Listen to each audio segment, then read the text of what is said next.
Good morning, everybody. Good morning. All right, that's the way to do it. You may notice that I am doing the welcome and comments. I'll introduce Kerry shortly. He's our only CEO left standing, so be very careful around Kerry, okay? We have to make sure that he makes it through this whole event. Correct.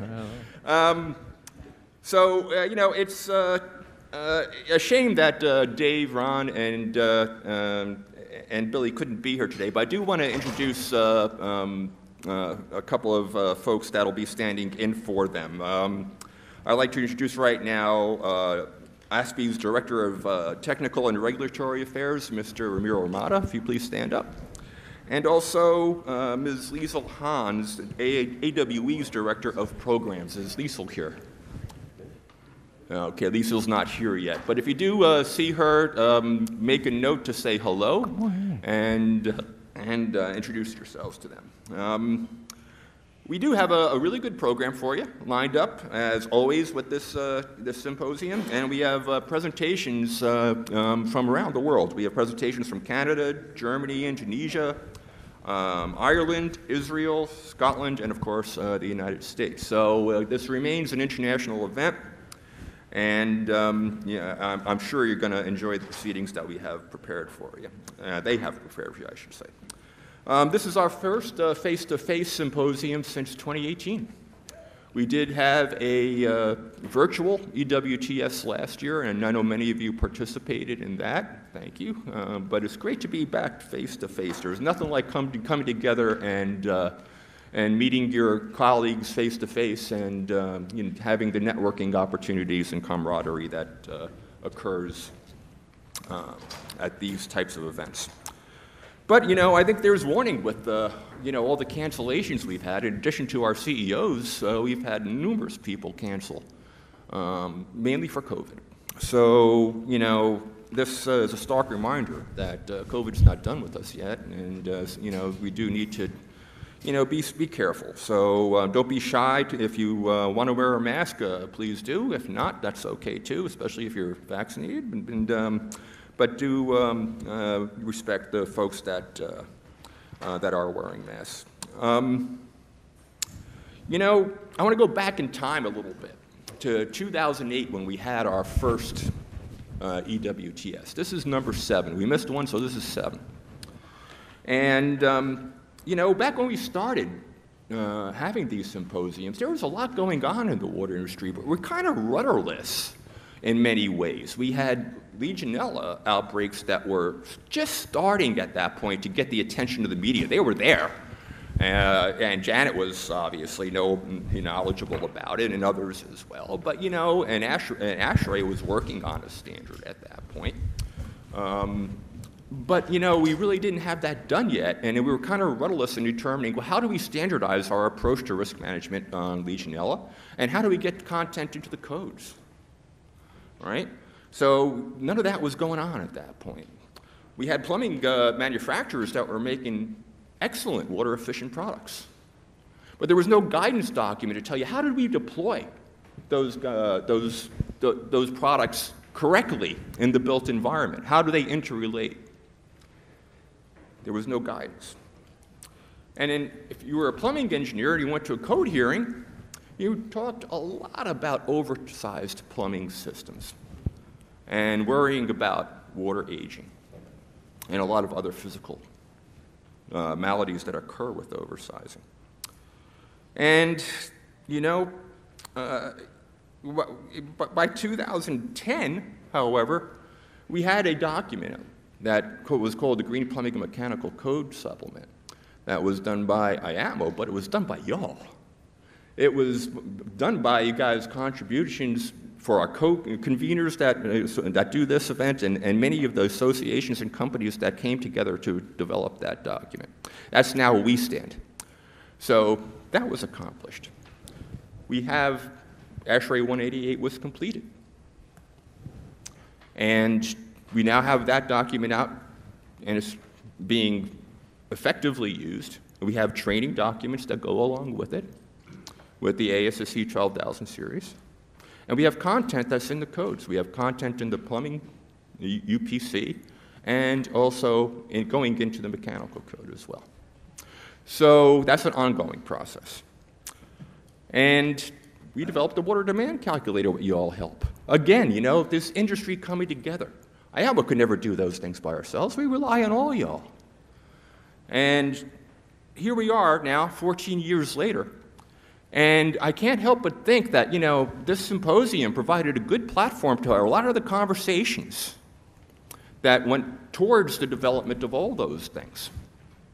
So I still think this is a highly valuable event, and like to see it continue on into the future. I know that many of the discussions that helped lead us to these advancements happened right here, and you know, I just want to encourage everybody to continue that spirit of collaboration here at this meeting. And you know, we're down a good number of people that we hoped were going to be here, but that's okay. And there's still a great group of individuals here representing a lot of associations. So thank you for all your participation. A little housekeeping. Today's event is going to be all in this room, single-tracked. Tomorrow we have a double-tracked program, so there'll be presentations in this room and presentations in the room next door as well. Check your program for whichever presentations you wish to attend. And both rooms are loaded with you know, great speakers, so you know, you'll do well whichever decisions you make. After tomorrow's break, we will, afternoon break, we'll all reassemble back in this room for our closing segment. And we'll have the final segment from our young water specialists, which you don't want to miss. Be there for that. It's going to be a great way to end the program. But at this time, though, I'd like to introduce our EWTS sponsors who we rely on to provide this symposium. And so when I call your name, you can wave, stand up, whatever. We'll hold our applause to the end. But I do want to recognize these very valuable sponsors. First up is Kemper Water Control Systems. Kemper has been in the business for over 150 years. It's one of the world's leading manufacturers and innovators of engineered valve and flow system technologies for potable water. Kemper is represented by Mr. Craig Boyce and Mr. Frank Schmidt. Will you please stand? Thank you, guys. Second, United Association. Representing the plumbing and pipe fitting industry, UA strives to improve its members' skills and excellence through robust training programs. The United Association is represented by Kurt Steno. Thank you, Kurt. And Viega. The Viega Group has always stood out from the crowd, and today they are bringing their high-quality, revolutionary piping systems to the water quality movement. Viega is represented by Mr. Bob Carpenter and Mr. Mark Evans. Right here. Okay, thank you. Our patron sponsor, National Inspection Testing Certification, NITC, is represented by Mr. David Osterstein and Mr. Luis Reyes. Thank you, guys. And finally, our supporter sponsor is Leaf Filter. Representing Leaf Filter is Mr. Gil Roland. Is Gil here? Okay, he's not here yet. So on behalf of all of our co-convening organizations, we thank you for your support of the EWTS. Please join me in giving a round of applause to our sponsors.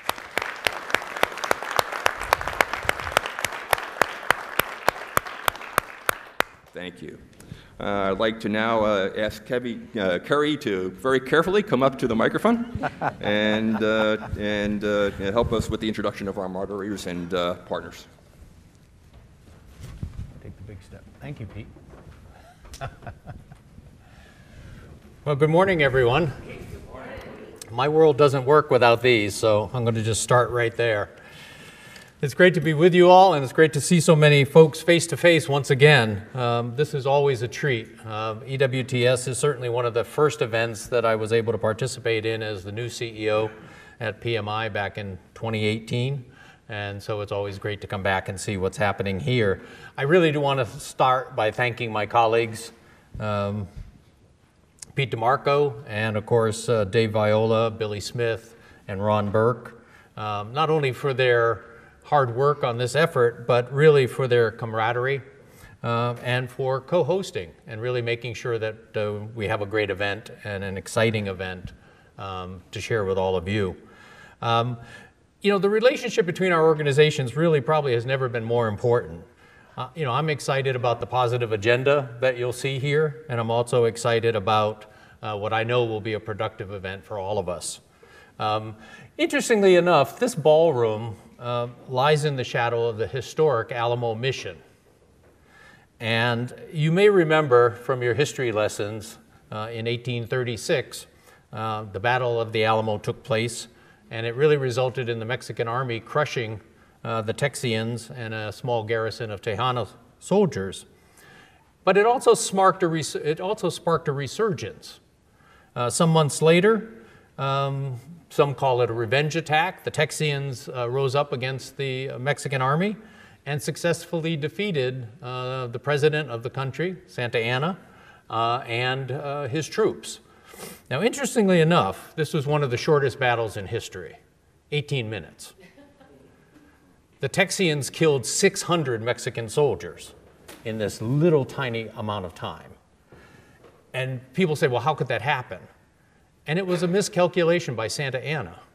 Late in the afternoon on a hot Texas day, he pulled his troops off the field, assuming the Texians would not attack. But he was wrong. And they did, and they succeeded in driving the Mexican army out of Texas. Now, you might wonder why I mention this. And the reason is that I think it's important to remember and to gather perspective. You know, America has faced great peril in many ways in its 246-year history.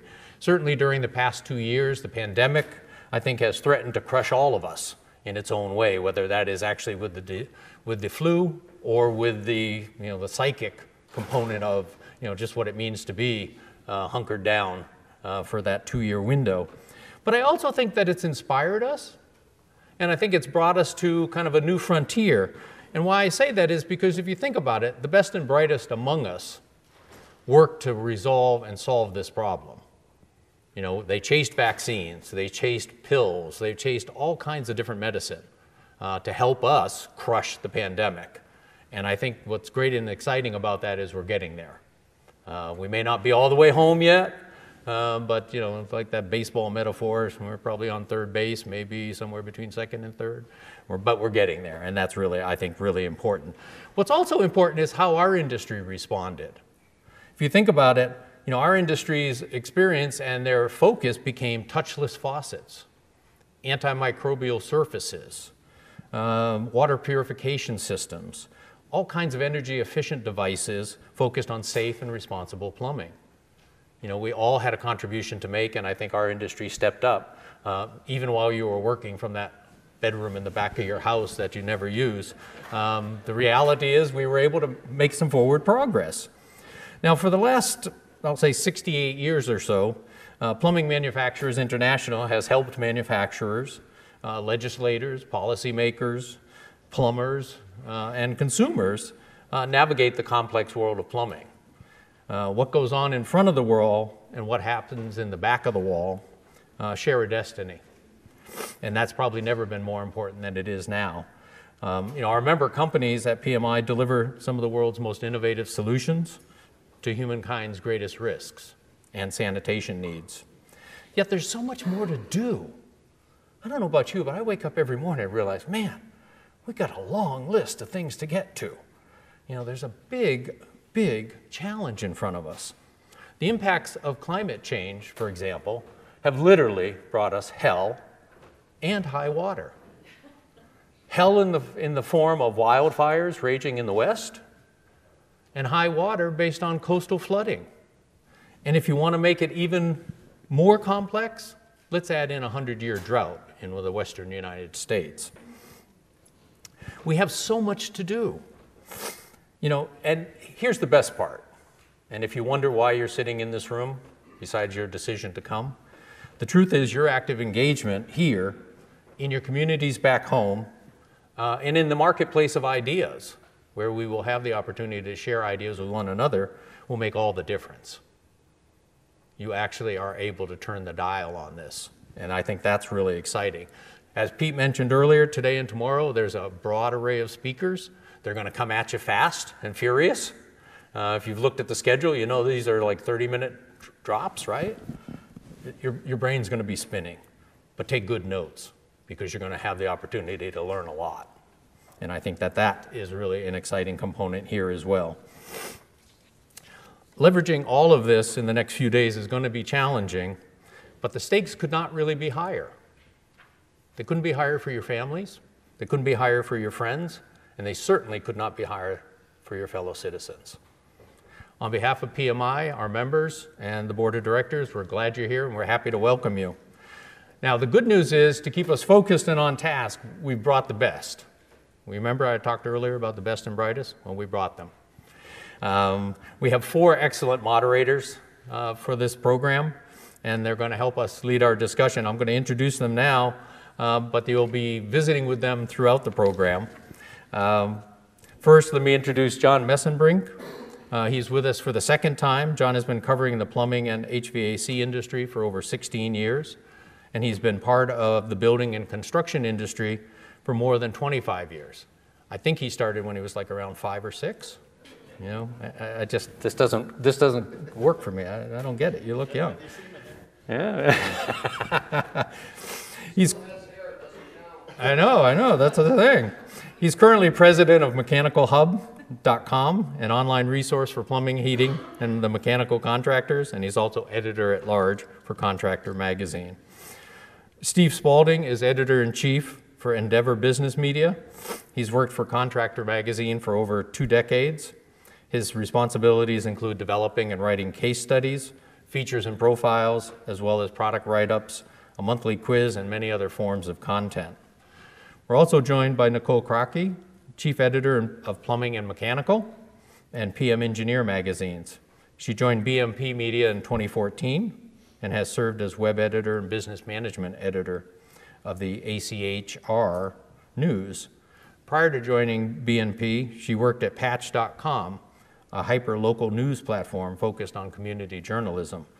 Any of you have ever seen Patch.com? It's an amazing phenomenon. Yeah, it really is. It's an amazing phenomenon. And finally, of course, Steve Smith, our longtime friend and editor of PHCP Pros. And prior to joining PHCP Pros, Steve served as the editorial director of Plumbing Engineer in the 1990s and brings more than 20 years' experience covering the plumbing, piping, and radiant heating markets. From 1996 to 2009, he helped grow 2 industry magazines' monthly editorial content, including adding 7 supplemental publications. I'd like to thank all of our moderators in advance for their participation and for their support of EWTS. Please join me in welcoming them.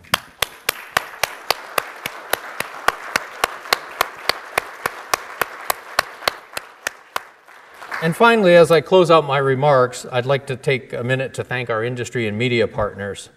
Our industry partners are the American Supply Association, the Canadian Institute of Plumbing and Heating, the Mechanical Contractors Association of America, the Plumbing, Heating, Cooling Contractors Association, and United Association. Our media partners are Contractor Magazine, HPAC Engineering Magazine, Mechanical Hub, PHCP Pros, PHC News, Plumbing Engineer Magazine, Plumbing and Mechanical Engineer Magazine, PM Plumbing and Mechanical Magazine, and Wholesaler Magazine. We appreciate your support and thank you for all that you've done and have provided to EWTS. We really sincerely appreciate it. You know, it's ironic, some of you who know me know that I spent a good portion of my career in the printing industry. And one of the headlines that we always saw in the printing industry was, you know, the magazine is dead. You know, print is dead. Well, our industry proves that's totally wrong. You know? So sometimes, you know, one of my mantras in life is always take a closer look. I think when it comes to publications and sharing information and the world that we live in and the world that these folks help us understand and navigate, you couldn't really do better. So thank you all for that. We really appreciate it. Finally, just a reminder, EWTS is intended to be an interactive symposium, and therefore you're encouraged to ask questions of the speakers so that your insights and your ideas and your knowledge further enhance these discussions. This is really intended to be a sharing. I don't know if it's kumbaya, but it's definitely ask questions and take a closer look throughout. So we appreciate that. So let me ask John Mesenbrink up to the podium. Now, John is a little bit of a shy fellow, so I'm going to ask you to put your hands together to make sure we can encourage him to get on up here. John?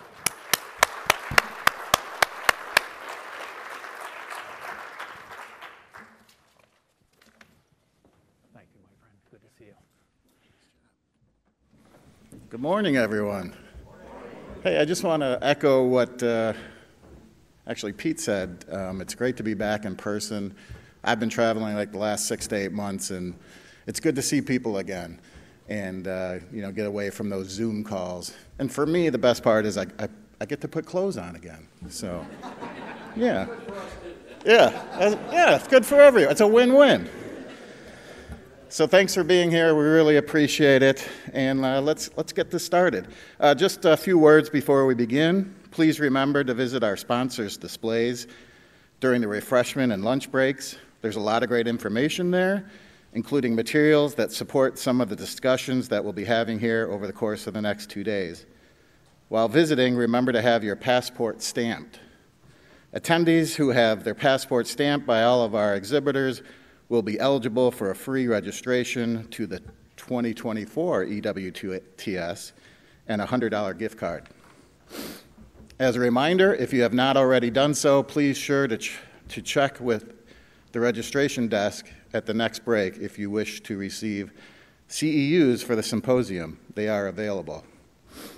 To be efficient with our time, we will only provide an abbreviated bio as we introduce our speakers. Please review the full bios in the printed program. At this time, as a courtesy to our presenters, please ensure that your cell phones remain silenced or on vibrate.